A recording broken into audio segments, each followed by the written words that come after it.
Uy, ikaw, lika nga rito. May tatanong ko sa'yo. Sa sobrang tagal mo ng pasikip dito sa mundo, na-experience mo na ba maging lutang? Lutang, hindi sabog. Umayos ka nga. Lutang, yung absent-minded sa English. Gets mo na? Hindi pa rin? Ang tanga naman nito. O sige, example. Yung magkakasama kayo ng mga tropa mo, nagkikwentuhan, tapos ikaw, nakatingin ka sa malayo, tulala. Napanta mo teacher mo. Ayun, lutang ka nun. Meron din yung malalim ang iniisip mo habang naglalakad. Lagyan ko kaya ng buzzer si Mirana. Diretso lang lakad mo. Tapos, magugulat ka na lang kung nasan ka na. Lutang ka nun. Isang beses nga, kumain ako sa karinderya. Blanco utak ko, wala akong iniisip. Lamon lang ng lamon. Tapos nung pag-uwi ko sa bahay, hawak ko pa yung baso ng karinderya. Pati pambayad, nasa akin pa. Grabe, extra lutang ako nung araw na yun. Pero, may mas malala pa dun.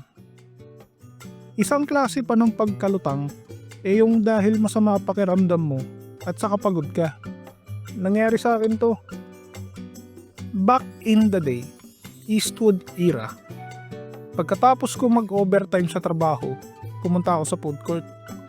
Dito ako lagi kumakain bago umuwi para matutulog na lang ako pagdating sa bahay.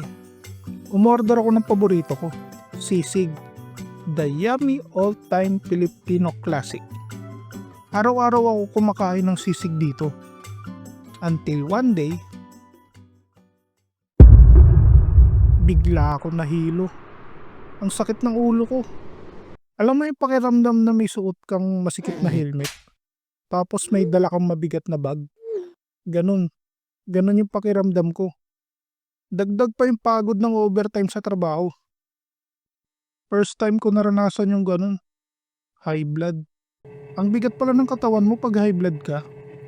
Pero syempre, hindi ko pa alam na high blood na pala yun nung panahon na yun. Lumalaban lang katawan ko. Gusto ko lang makauwi. Nagawa ko sumakay ng jeep Antipolo. Sumandal ako sa upuan ng driver para di ako tumumba. Ang sakit ng ulo ko. Parang sasabog. Kamoting driver yan. Biyaheng langit Antipolo. Lalo lang ako nahilo, hayop yun. Isang tricycle na lang makakauwi na ako. Kaso, wala na yung mga tricycle na nag-aabang ng pasahero. Maghahating gabi na kasi. Nandun na sila sa terminal nakatambay. Lakad matatag ako sa bangketa.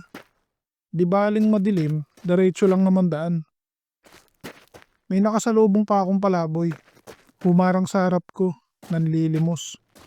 Hindi ko pinansin, nilampasan ko lang. Nakauwi naman ako sa bahay. Pero paggising ko, nakita ko may dugo sa damit ko. May butas din. Anyari dito?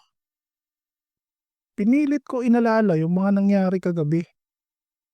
Galing ako sa trabaho, kumain ng sisig, nahilo, sumakay ng jeep, naglakad sa madilim na bangketa, hinarang ng palaboy.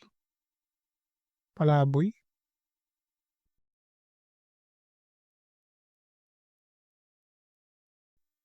Ay na!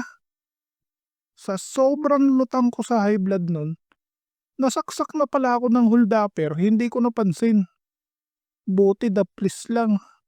Like, share, subscribe.